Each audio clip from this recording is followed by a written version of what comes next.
రాష్ట్ర ప్రభుత్వం వాళ్ళు చెప్తున్న మాటలే గవర్నర్ గారి ప్రసంగంలో చెప్పారు 7,000 ఉద్యోగాలు తగ్గాయి ఇప్పుడు కేవలం 9,39,000 ఉద్యోగాలు ఉన్నాయని మొన్న బడ్జెట్ ప్రసంగంలో బట్టి విక్రమార్క చెప్పారు ఆర్థిక మంత్రి గారు డిప్యూటీ సీఎం గారు కేవలం 9,39,000 అంటే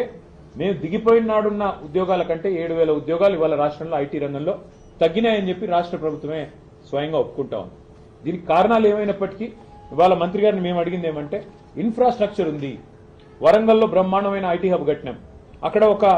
India AI center India artificial intelligence centre India data lab వరంగల్లో కేంద్ర ప్రభుత్వం అక్కడ ఉన్న ఇన్ఫ్రాస్ట్రక్చర్ ను వినియోగించుకుని ఏర్పాటు చేయండి హైదరాబాద్ తర్వాత అంత ప్రాముఖ్యత ఉన్న నగరం వరంగల్ కాబట్టి తెలంగాణలోనే మరి రెండవ అతిపెద్ద నగరం వరంగల్ అక్కడ ఏర్పాటు చేయండి ఇండియా ఏఐ ల్యాబ్ ఒక ఇండియా ఏఐ సెంటర్ లేదా ఇండియా ఏఐ డేటా ల్యాబ్ ఏర్పాటు చేయండి అని చెప్పి కొత్త పాలసీలో భాగంగా వారిని కోరడం జరిగింది అట్లాగే కరీంనగర్ ఖమ్మం అక్కడ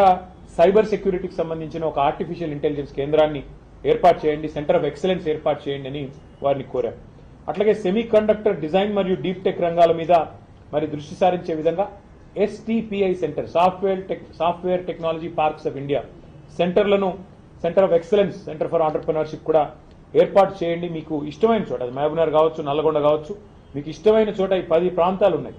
ఎక్కడ మీకు అనుకూలంగా ఉంటే అక్కడ మీరు దయచేసి ఇది కూడా ఏర్పాటు చేయండి సో ఒక centre of excellence of STPI on entrepreneurship ఏర్పాటు చేయమని కోరాం దాంతోపాటు మరి అందుబాటులో ఉన్న ఈ ఐటీ టవర్లలో అన్ని మౌలిక సదుపాయాలు ఉన్నాయి రాష్ట్రమంతా టీ ఫైబర్ కార్యక్రమాన్ని కూడా మా ప్రభుత్వమే చేసింది కనెక్టివిటీ రాష్ట్రం అంతటా కూడా ఉంది కాబట్టి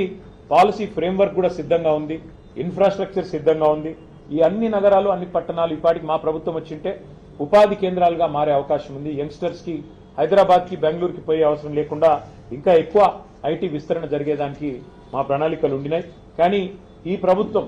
కాంగ్రెస్ ప్రభుత్వం పట్టించుకోవట్లేదు మీరన్నా జోక్యం చేసుకొని వారికి తెలియజెప్పండి ఈ Tier 2 సిటీస్ అంటే ద్వితీయ శ్రేణి పట్టణాలు వాటిని మరి పెంచాలి విస్తరించాలి ప్రపంచవ్యాప్తంగా ఉన్న ట్రెండ్కు అనుకూలంగా మనం కూడా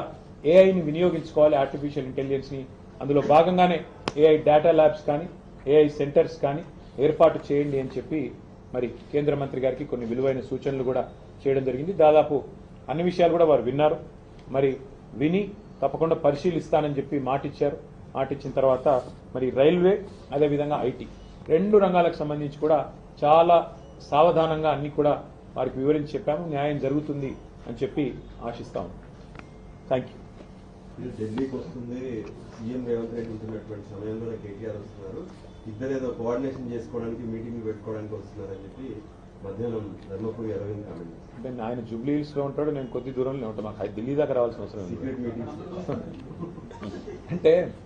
రేవంత్ రెడ్డి గారు కేసులు పెట్టేది మా మీద రోజు తెల్లారలేస్తే దాడి చేసేది మా మీద రేవంత్ రెడ్డి గారికి రహస్య మిత్రులు బీజేపీ వాళ్ళని రాష్ట్రం అందరికీ తెలుసు